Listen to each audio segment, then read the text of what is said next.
Hello दोस्तों, कैसे हैं आप सभी। उम्मीद करता हूं आप सभी बहुत ही अच्छे होंगे। तो आज हम इस वीडियो में पढ़ने वाले हैं क्लास 11th का रसायन विज्ञान, जिसमें आज हम लोग देखने वाले हैं बहुत ही इंपॉर्टेंट टॉपिक जो होता है गैलुसेक का नियम। तो गैलुसेक का नियम क्या है इस वीडियो में हम देखेंगे और बहुत ही आसानी से इसे समझेंगे। इससे पहले मैं बता दूं कि मैं अभी शुरुआती वीडियो बना रहा हूं तो थोड़ी बहुत बोलने में हेजिटेशन होती है, ठीक है, तो इसे आप समझ सकते हैं, ठीक है। तो परंतु मैं पूरी कोशिश करूँगा कि आपको इस वीडियो में बहुत ही आसानी से गैलुसेक का नियम आपको समझा सकूं, ठीक है। तो चलिए दोस्तों हम देख लेते हैं गैलुसेक का नियम। गैलुसेक का नियम, ठीक है। तो गैलुसेक का क्या नियम है इसे समझते हैं। तो गैलुसेक का नियम से ही हम स्पष्ट हो जा रहा है कि गैलुसेक एक नामक वैज्ञानिक थे जिन्होंने ये नियम दिया गैलुसेक का नियम, ठीक है। तो कौन से वैज्ञानिक ने इस नियम को दिया है तो याद रखेंगे गैलुसेक, ठीक है। तो गैलुसेक नामक एक वैज्ञानिक थे जिन्होंने ये नियम दिया गैलुसेक का नियम। और इस नियम में इन्होंने क्या बताया, इन्होंने यही बताया कि कोई भी गैसीय अभिक्रिया है, ठीक है, समझिएगा, कोई भी गैसीय अभिक्रिया है तो उसमें सभी अभिकारक और सभी उत्पाद एक सरल आयतनात्मक अनुपात में होते हैं, ठीक है। मतलब कोई भी रासायनिक मतलब कोई भी गैसीय अभिक्रिया है उसमें क्या होंगे, मतलब सभी अभिकारक होंगे और सभी उत्पाद होंगे तो वो क्या होंगे, एक सरल आयतनात्मक अनुपात में होंगे। यही उन्होंने बताया, किन्होंने, गैलुसेक नामक वैज्ञानिक ने। नहीं समझ में आया तो यहाँ से देखिए, ठीक है, एग्जाम्पल से मैं बताता हूँ, ठीक है। तो इन्होंने क्या बताया, तो मैंने लिखता रहा हूँ, इस नियमों के अनुसार, ठीक है, इस नियमों के अनुसार क्या बताया, ठीक है। तो यहाँ से मैं बता रहा हूँ, थोड़ा रफ का मैं यहाँ पे बता दे रहा हूँ, रफ, ठीक है। तो क्या उन्होंने बताया, इन्होंने बताया कि कोई भी रासायनिक, कोई भी गैसीय अभिक्रिया है, समझिएगा, कोई भी गैसीय अभिक्रिया है, कोई भी गैसीय अभिक्रिया है। तो अभिक्रिया का मतलब तो हम जानते ही हैं कि मान लेते हैं ये क्या है, हाइड्रोजन है और प्लस क्लोरीन है, ठीक है। और ये दोनों, ये हाइड्रोजन और क्लोरीन आपस में क्रिया करते हैं तो दो मात्रा में क्या, HCl का निर्माण करते हैं। तो ये जो है ये एक क्या हो गई, ये एक अभिक्रिया हो गई, ठीक है। तो ये एक अभिक्रिया होगी कि नहीं, तो हम कह रहे हैं गैसीय अभिक्रिया, ठीक है। हम क्या कह रहे हैं, गैसीय अभिक्रिया। तो गैसीय अभिक्रिया का मतलब क्या होता है कि जो इसमें जो मतलब पदार्थ इसमें भाग लेंगे इस अभिक्रिया में वो सभी क्या होंगे, गैसीय होंगे, गैस के रूप में होंगे, ठीक है। तो उसी को हम गैसीय अभिक्रिया कहते हैं। तो हमने क्या किया कि मतलब कोई भी गैसीय अभिक्रिया जो होगी, ठीक है, तो इतना बात हम जानते होंगे कि मतलब क्या है, जो अभिक्रिया होती है वो गैसीय रूप में होंगी।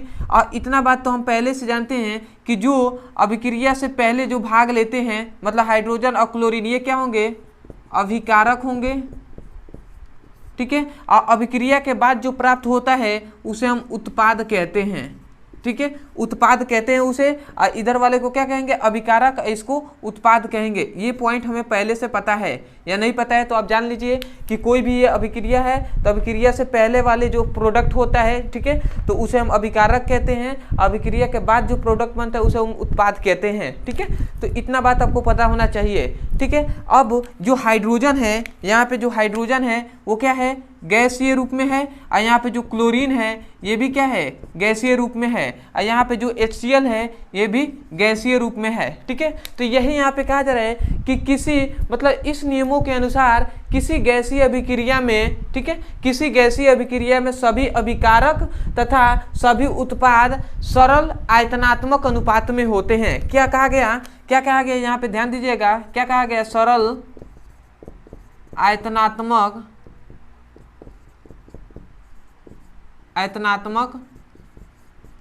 अनुपात में होते हैं। ये पॉइंट यहाँ पे कहा गया, ये समझिएगा, सरल आयतनात्मक अनुपात कहा गया। तो सरल आयतनात्मक अनुपात का मतलब क्या होता है कि जो भी होंगे वो सरल आयतन वाले अनुपात में होंगे, उसे कहा जा रहा है सरल आयतनात्मक अनुपात में होते हैं, ठीक है। अब सरल आयतनात्मक अनुपात का मतलब क्या हुआ कि मतलब ये जो गैसीय क्रिया है, ठीक है, तो इसको मैं मिटा दे रहा हूँ, उसके बाद मैं समझा रहा हूँ, ठीक है। इतना तो आपको पता होना चाहिए सबसे पहली बात। तो इसको आप मतलब इस नियम को सबसे पहले आपको याद हो जाना चाहिए, ये नियम क्या कह रहा है इसको समझिए, उसके बाद मतलब इसको मैं अच्छे से समझा दूंगा कि ये नियम क्या कह रहा है। सबसे पहले आपको कथन याद होना चाहिए। तो ये नियम कहता है कि इस नियमों के अनुसार किसी गैसीय अभिक्रिया में सभी अभिकारक तथा सभी उत्पाद क्या होते हैं, सरल आयतनात्मक अनुपात में होते हैं। तो उम्मीद करता हूं दोस्तों आप इसे अच्छे से बोल लेंगे इस नियम को। तो सबसे पहले क्या, गैलुसेक का नियम किसने दिया, तो गैलुसेक का नियम गैलुसेक नामक वैज्ञानिक ने दिया। और इस नियमों के अनुसार, ठीक है, इस नियमों के अनुसार किसी गैसीय अभिक्रिया में सभी अभिकारक तथा सभी उत्पाद क्या होते हैं, सरल आयतनात्मक अनुपात में होते हैं। तो यही इस नियम है, ठीक है, यही क्या है, गैलुसेक का नियम है। तो उम्मीद करता हूँ यहाँ से आपको याद हो गया होगा, ठीक है। तो एक बार और मैं फ्लो में बोल दे रहा हूँ, आप इसे लिख लीजिएगा। क्या कहा जा रहा है कि गैलुसेक के नियमों के अनुसार, या आप कह सकते हैं इस नियमों के अनुसार, किसी गैसीय अभिक्रिया में सभी अभिकारक तथा सभी उत्पाद क्या होते हैं, सभी अभिकारक तथा सभी उत्पाद सरल आयतनात्मक अनुपात में होते हैं। तो उम्मीद करता हूँ दोस्तों बहुत ही आसानी से आपको समझ में आ गया होगा, ठीक है। अब मैं इसको पहले लिख दे रहा हूँ, उसके बाद मैं एग्जाम्पल दूंगा तो और अच्छे से आपको समझ में आएगा। तो सबसे पहले इस कथन को लिख दे रहा हूँ, ठीक है। तो इस नियमों के अनुसार किसी गैसीय अभिक्रिया में सभी अभिकारक तथा सभी उत्पाद क्या होते हैं, एक सरल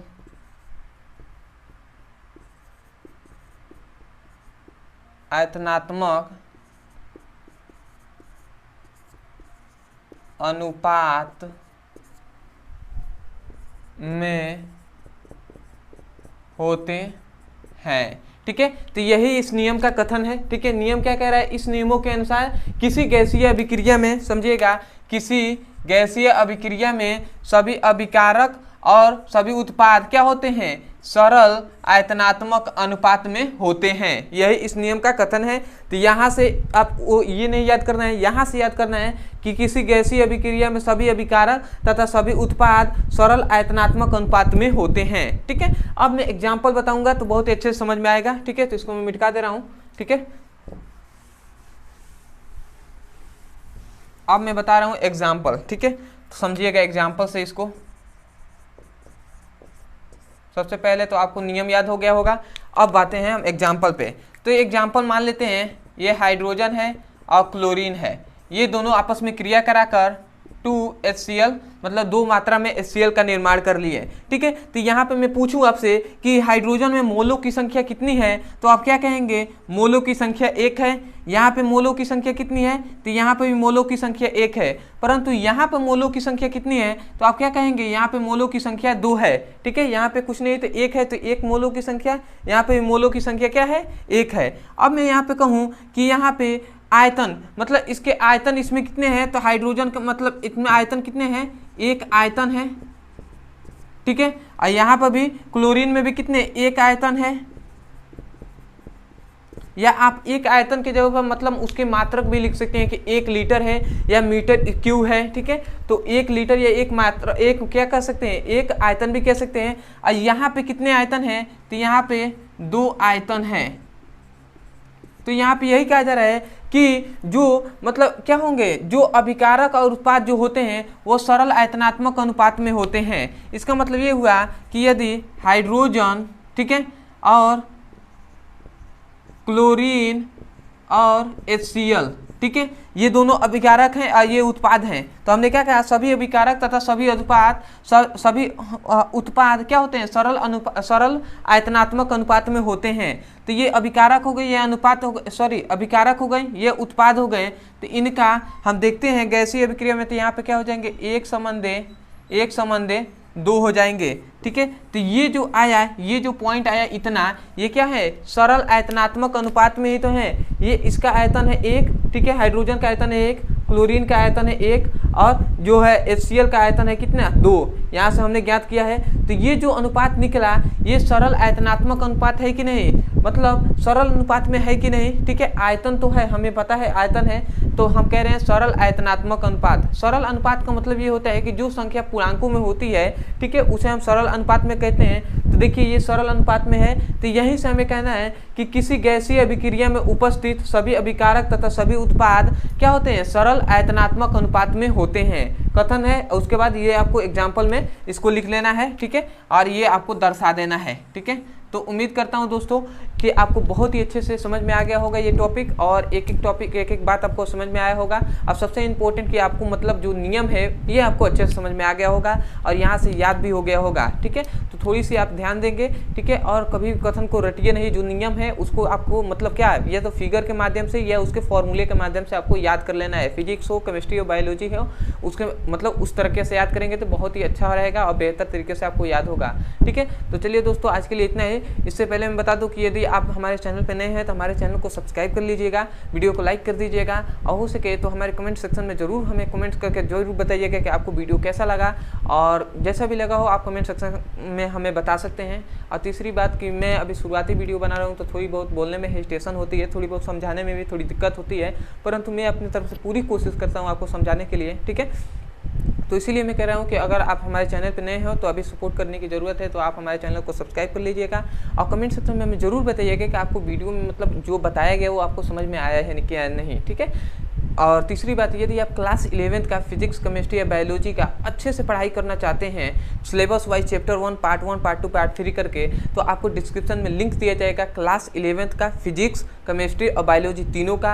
आप वहां से जाकर क्लिक करके एक एक करके चैप्टर वाइज सीक्वेंस में वीडियो को पढ़ सकते हैं और अपने सुंदर से नोट्स बना सकते हैं, ठीक है, जो कि आपको एग्जाम में बहुत ही हेल्प करेंगे, ठीक है। तो चलिए दोस्तों आज के लिए इतना ही, मिलते हैं अगले वीडियो में, तब तक के लिए धन्यवाद। जय हिंद, जय भारत।